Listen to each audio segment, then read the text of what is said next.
Le gestionnaire d'investissement immobilier pan-européen Redevco a récemment promu Thierry Caillère au poste de Co-Head of Client and Fund Management.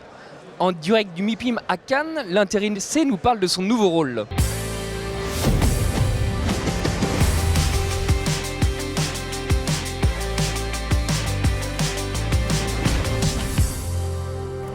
Thierry Caillère, bonjour. Bonjour. Vous êtes le président de Redevco France et on l'a dit, vous avez endossé un nouveau costume voilà quelques semaines.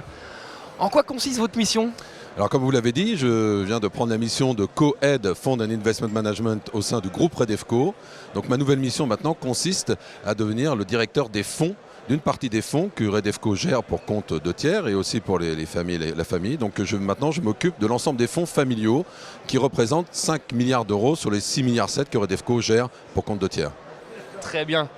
Vous avez déclaré à votre prise de fonction vouloir mettre en place, je cite, une stratégie de transformation importante vers plus de diversité, de mixité et de durabilité. Ça veut dire quoi ?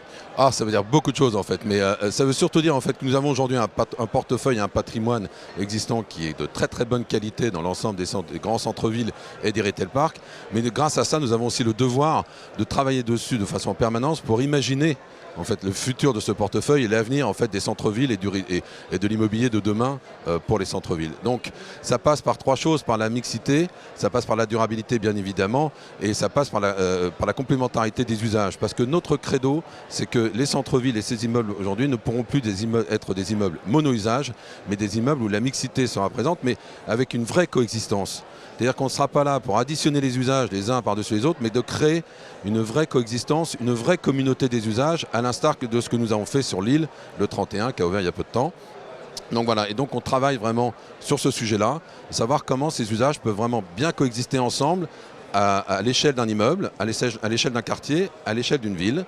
Et le tout évidemment dans cette vision de durabilité et évidemment de force for good, comme on dit en anglais, donc de travailler pour le bien, donc soit par la mise en commun d'un certain nombre de choses, et donc de travailler voilà, pour la durabilité et rendre ces immeubles plus verts et plus green.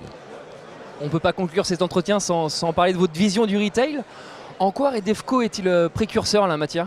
Écoutez, nous, notre vision du retail depuis un certain temps n'a pas changé. C'est qu'on pense que le retail est un des usages importants et essentiels du dynamisme et des centres-villes, mais il ne se suffit plus à lui-même. C'est un usage qui est en pleine transformation, dans son écosystème, mais aussi en tant qu'usage propre.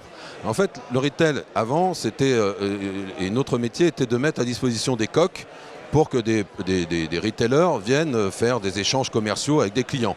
Donc on parlait de loyer, on parlait de baux de 12 ans et on était sur une façon un peu ancienne de notre vision de notre métier.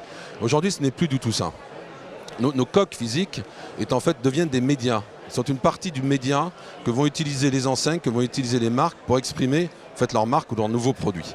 Et donc la relation que nous avons avec les clients change radicalement grâce à ça, parce qu'on devient aussi une part de médias.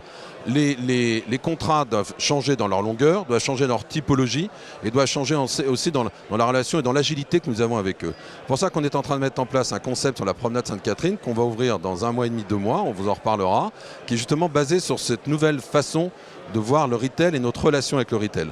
Voilà, le retail ne sera plus, je pense, le moyen de vendre des produits par volume à des clients, mais on est plus dans ce côté média d'expérience et sur des produits et sur des marques. Thierry Caillère, merci beaucoup pour cet éclairage. Je vous en prie. Merci à vous.